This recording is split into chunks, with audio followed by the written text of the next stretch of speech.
আসসালামু আলাইকুম। তোমাদেরকে আজকে আমি একটা নতুন রেসিপি দেখাবো। এটা হচ্ছে সাকসুকা। সাকসুকা কিভাবে বানায় আমি দেখাবো। একটা ফ্রাইং প্যানের মধ্যে আমি 3টা পেঁয়াজ নিলাম, এটার মধ্যে 3টা পেপার নিলাম, যতটুক পেঁয়াজ ততটুক পেপার ছোটো করে কেটে আমি ফ্রাইং প্যানের মধ্যে ভেজে নেব। এটার মধ্যে আমি তেল অ্যাড করলাম, তারপর এটাকে সুন্দরভাবে নেড়ে ছেড়ে মিক্স করে নিব। আমার মিক্স করা হয়ে গেল। এটার মধ্যে আমি আদা রসুন এক চামচ করে 2 চামচ দিলাম। তারপর এটা মিক্স করব। করার পরে এখন যা অ্যাড করব সেটা হচ্ছে লবণ 1 চামচ, তারপর জিরা পাউডার, তারপর ধনিয়া পাউডার, তারপর আমি অল্প একটু কারি পাউডার দিয়ে দিলাম।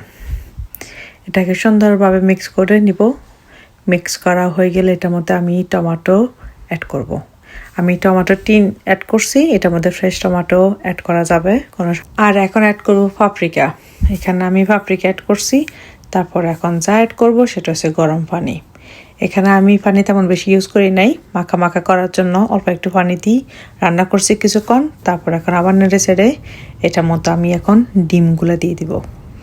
আমি মাঝখানে একটু হোল করছি, হোল করার পরে আমি ডিমগুলো দিয়ে দিব। আমি এখানে 6টা ডিম ইউজ করছি। এখন এগুলো ডেকে দিব।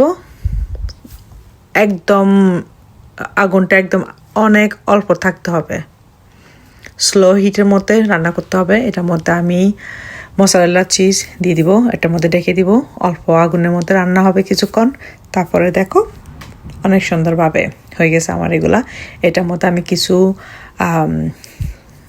মরিচ দিয়ে দিলাম, তারপর স্প্রিং অনিয়ন আর কোরিয়ান্ডার দিয়ে সুন্দরভাবে দিয়ে গুঁড়ি রাখলাম। দেখো আমার এগুলো এখন রেডি। আর এই সাকসুকা আমি এটা সার্ভ করব ব্রেড দিয়ে। ভিডিওটা কেমন লাগছে একটু কমেন্টস করে জানাবা, ভালো লাগলে শেয়ার করে দিবা। Thank you for watching.